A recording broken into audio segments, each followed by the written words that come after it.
U.S. President Donald Trump has announced a 35% tariff on Canadian goods. Billions of dollars of tariffs. And now, with word of the company's financial losses, in part related to tariffs, the workers are understandably worried. For more than a year, Canada has faced the threat of tariffs and actual tariffs from the American administration. And after more than a year of this, there is still no deal, despite Liberal Prime Minister Mark Carney promising there would be such a deal. Carney has been Prime Minister almost a year.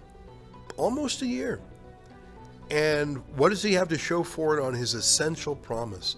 But what if I told you that there is a deal that could be made, a $13 trillion deal that would grow our economy, make Canada rich again, while also benefiting the United States? And what if I told you that Mark Carney seems unwilling to even explore that deal? My name is Elie. I've worked in Canadian politics for almost a decade, and I've covered it for the last 5 years as an independent journalist. And in this video, we'll break down in 5 simple parts a $13 trillion deal with the United States that would change everything. We'll speak to the author behind this deal, and we'll ask one simple question: why isn't Carney pursuing this $13 trillion deal with Donald Trump? The answer to that question may actually surprise you. But before we get into that, be sure to like, share, subscribe, and comment. And consider becoming a paid member or Patreon member or Substack member, or making a one-time donation to support my independent journalism. And now, let's get to it. This is Simply Politics. Journalism Commentary 1-year anniversary. I don't believe journalism being funded by the government is the solution. You have to rebuild the foundation. You have to retell the stories. Other news that actually matters. I hence wanted to ask. I think they should answer their questions, especially if they're politically charged. Part 1, about the deal. The $13 trillion deal in question centers around Canada's oil and gas sector. You see, Canada's trade relationship with the United States is often discussed around autos, steel, or softwood lumber. But the most important part of that relationship is actually oil and gas. That's because oil is Canada's largest export to the United States. Canada currently has the 3rd largest oil reserve in the world, with 170 billion barrels of proven oil reserve. The United States, on the other hand, does not have a massive oil reserve and actually has an oil demand. One of Trump's general complaints about Canada is that the US has a trade deficit with our country, meaning that the United States imports more goods and services from Canada than it exports to Canada. But that deficit is driven by American oil purchases, with the US buying Canadian oil at a discount. Meanwhile, US refineries rely on Canadian oil. This is why Ezra Levant, an author, lawyer, and the founder of the Canadian media company Rebel News, argues that Canada should get the United States to lock in that Canadian oil that it already relies on.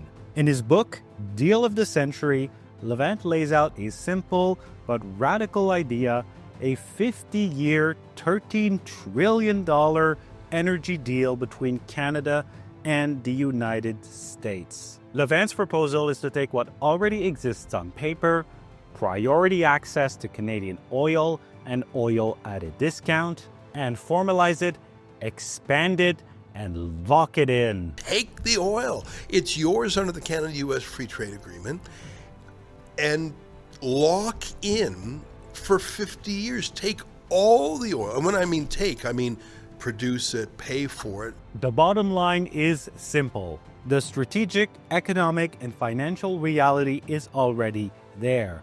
The only thing missing is a political will from Canada to turn this into a deal. And not just any deal, but a mega deal. Because 170 billion barrels of oil is worth around $13 trillion.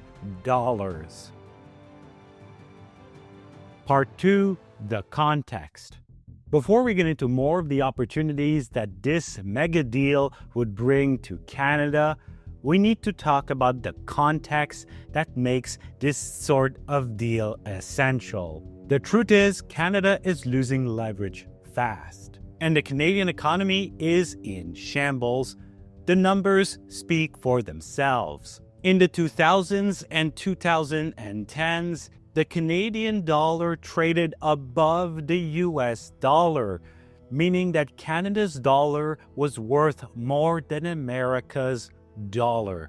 Today, Canada's dollar trades around 70 cents US and has gone as low as below 68 cents US, earning the name the snow peso. And it's not just the value of the Canadian dollar that has gone downhill. A Fraser Institute study from 2024 found that median employment earnings, which show what the typical worker earns by identifying the midpoint of all employment incomes, is lower in all Canadian provinces compared to all 50 US states, meaning that Alberta, which is Canada's wealthiest province, is poorer than Mississippi, one of the US's poorest states. Compare that to 2010, when only 12 US states were wealthier than Alberta. Canada's GDP per capita gap with the United States, which measures how much wealth is generated per person in Canada versus per person in the US, has also widened. According to economist Trevor Tombe, Canada's real GDP per capita is about $44,400 in 2015 dollars, while America's is $66,300. Back in 2014, a report had found that Canada had the wealthiest middle class in the world, and today, Canada's middle class has been decimated. Canada has lost out on a decade of growth, with this being nicknamed the Lost Liberal Decade. And things have only gotten worse with the tariffs and with Mark Carney's inability to get a deal. Part 3, how Canada wins. This new $13 trillion mega deal, however, offers Canada a way out of economic misery. It is an opportunity to make Canada wealthy and prosperous again. That is what Levant said when I asked him if his deal would make Canada rich again. Absolutely. I mean, that's how it works.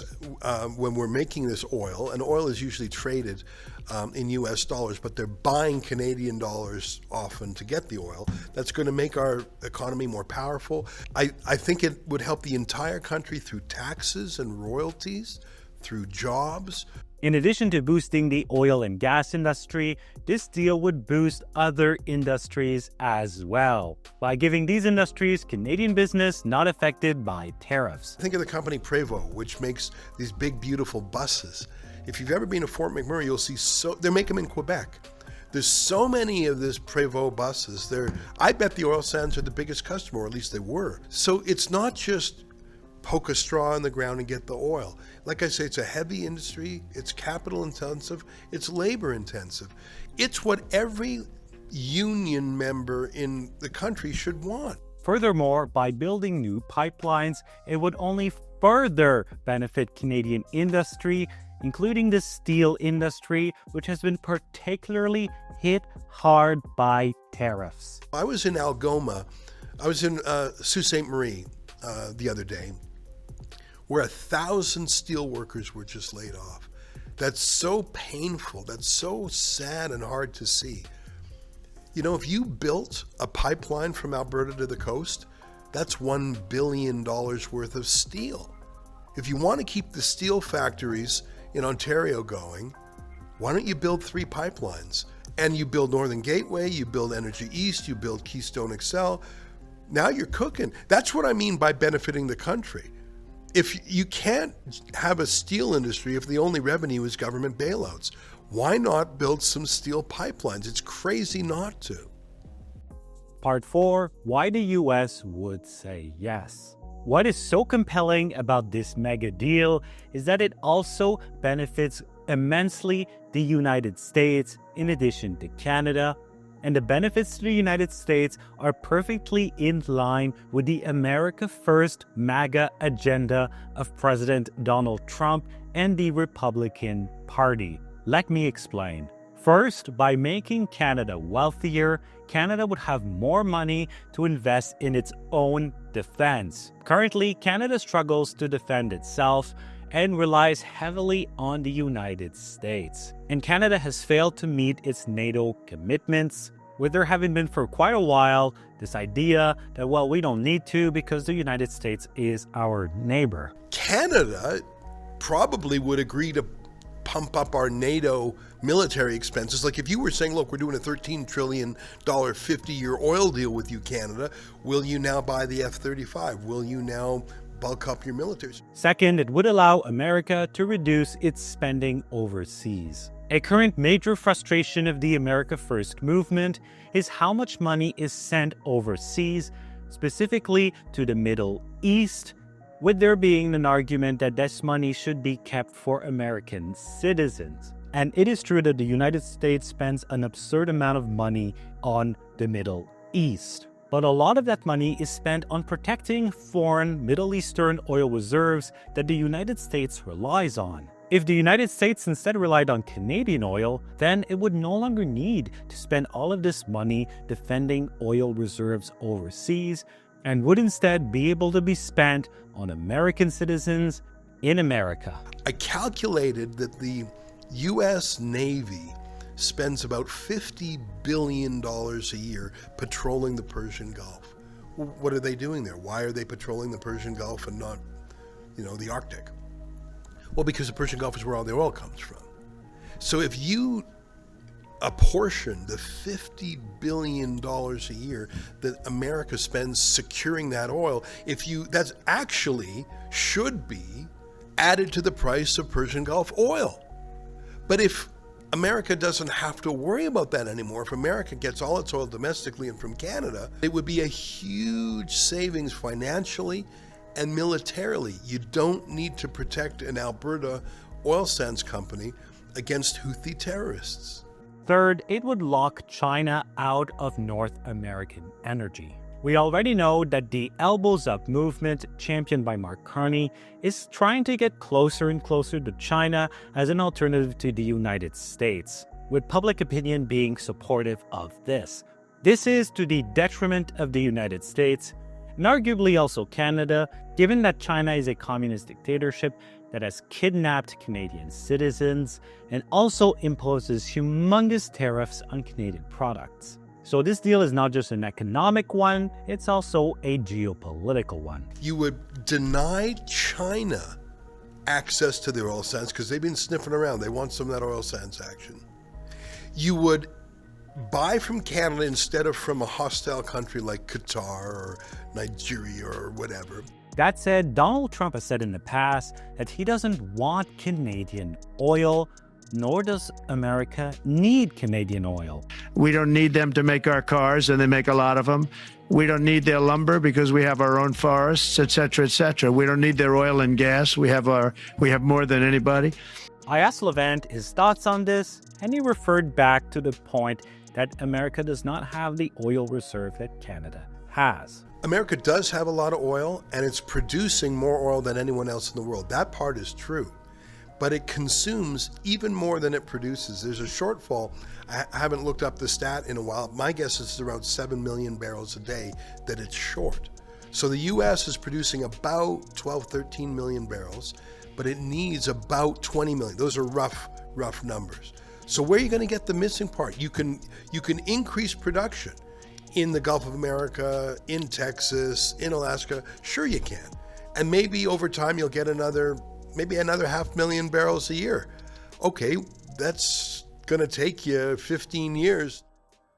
Part 5, the obstacles. If the problem isn't American reluctance, then what is it? Why hasn't this deal happened? After all, it was Mark Carney who sold himself as the man, the globalist elitist, as he himself said, that would be able to get a deal done. This was literally what saved the Liberal Party from near oblivion after 10 controversial years under Justin Trudeau. And yet, almost 1 year into his prime ministership, we still do not have a deal. So maybe the explanation is that Mark Carney is not interested in pursuing this particular deal because it involves oil and gas. I think he's still an environmentalist at heart, talks about net zero. If you look about the Memorandum of Understanding, it's all about carbon capture and carbon taxes. I don't actually think that Mark Carney wants an oil pipeline built. Levant also questions if Mark Carney truly understands how Donald Trump operates. I don't think Mark Carney understands Trump either. He's hard to understand. Sometimes it seems like Carney can't get his phone answered by Trump, and then other times they seem to get along famously. The one thing I do know is what everybody knows, which is we don't have a deal. Carney has been prime minister almost a year. Almost a year. And what does he have to show for it on his essential promise? The ballot question he put to Canadians was, vote for me if you want someone who can deal with Trump.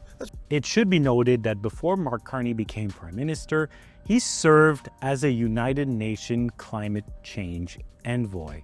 And in his banking career, he ran the Net Zero Banking Alliance, a group that has since collapsed. In 2021, he published Values, a book that devoted entire chapters to climate change and argued for the rapid transformation of the global economy.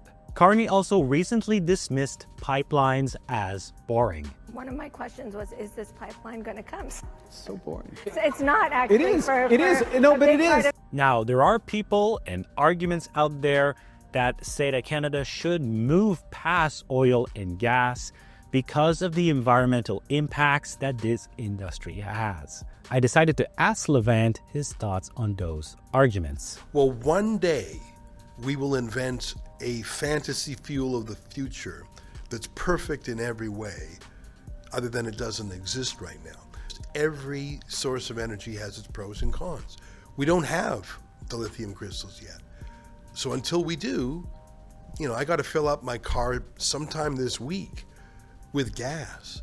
Every year oil demand increases. So can we please deal with reality just until we invent the mystery fuel of the future? My friends, Canada's economy is struggling, and the tariffs have made an already bad situation worse. But we don't have to keep living like this. It is time to secure this $13 trillion deal of the century with the United States and make Canada rich again. If you agree that it's time for Mark Carney to pick up the phone and call Donald Trump to make this deal happen, then sign the petition in the description below. And one more thing, please consider getting a paid membership, a Patreon supportership, or a Substack subscription to support my independent journalism. Because unlike the legacy media, I don't take a dime in government money, meaning that my work is completely funded by generous people like you. It's as low as $4.99 a month. Until next time, God bless.